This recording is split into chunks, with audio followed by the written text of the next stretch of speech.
திரு தங்கமணி அவர்கள் ஜிஎஸ்டி வரி விதிப்பில் வரக்கூடிய சிக்கல்கள் மற்றும் பாதகங்கள் எல்லாம் இங்கே சொன்னார்கள். அவற்றையெல்லாம் ஒன்றிய அரசு மற்றும் அனைத்து மாநில அரசுகளின் பிரதிநிதிகள் இடம்பெற்றிருக்கக்கூடிய ஜிஎஸ்டி கவுன்சில் மீட்டிங்கில் நாங்கள் உரிய முறையில் எடுத்துக்க சொல்லி அதற்கான தீர்வுகளை நாங்கள் காண்போம் என்பதையும் நான் குறிப்பிட விரும்புகிறேன். இன்னொன்றையும் அவர் பேசும்போது நேற்று சொன்னார்.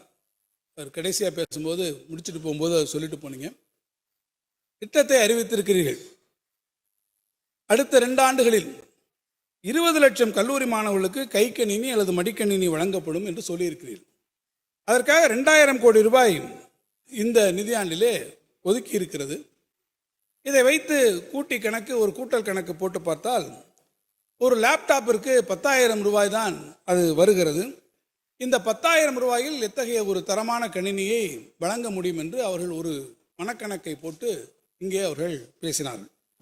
நான் அவர்களுக்கு சொல்லிக்கொள்ள விரும்புவதெல்லாம், இந்த திட்டம் அறிவிக்கின்ற போது அடுத்த 2 ஆண்டுகளில் 20 லட்சம் மாணவர்கள் என்று சொன்னால் அதற்கு முதல் கட்டமாக இந்த ஆண்டு 2000 கோடி ரூபாய் நாங்கள் ஒதுக்கி இருக்கிறோம். அப்படி என்றால் அடுத்த ஆண்டு வருகிற போது மேலும் அதற்கு 2000 கோடி ரூபாய் ஒதுக்குற போது இப்போது நீங்கள் அந்த கணக்கை கூட்டி வெளித்து பார்ப்பீர்கள் என்று சொன்னால் அந்த கணக்கில் உங்களுக்கு வரும். எனவே மாணவர்கள் விரும்பி அந்த மடிக்கணினியை பயன்படுத்தக்கூடிய அளவிற்கு ஒரு தரமான மடிக்கணினியை வழங்கிட இந்த அரசு உறுதி பூண்டிருக்கிறது. எனவே தரம் குறித்த கவலை உங்களுக்கு நிச்சயமாக தேவையில்லை என்பதையும் நான் சொல்லுவேன். எனவே சராசரியாக எடுத்துக்கொண்டால் ஒரு மடிக்கணினி 20,000 ரூபாய் அளவில் இருக்கும் என்கின்ற வகையில் எதிர்பார்த்து இந்த வருடம் 2000 கோடி ரூபாய் அதற்கு முதற்கட்டமாக நிதி ஒதுக்கப்பட்டிருக்கிறது.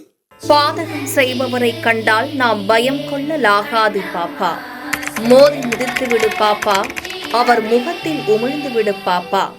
அண்மை செய்திகளை உடனுக்குடன் தெரிந்து கொள்ள இணைந்திருங்கள் எம் நாடு தொலைக்காட்சியுடன்.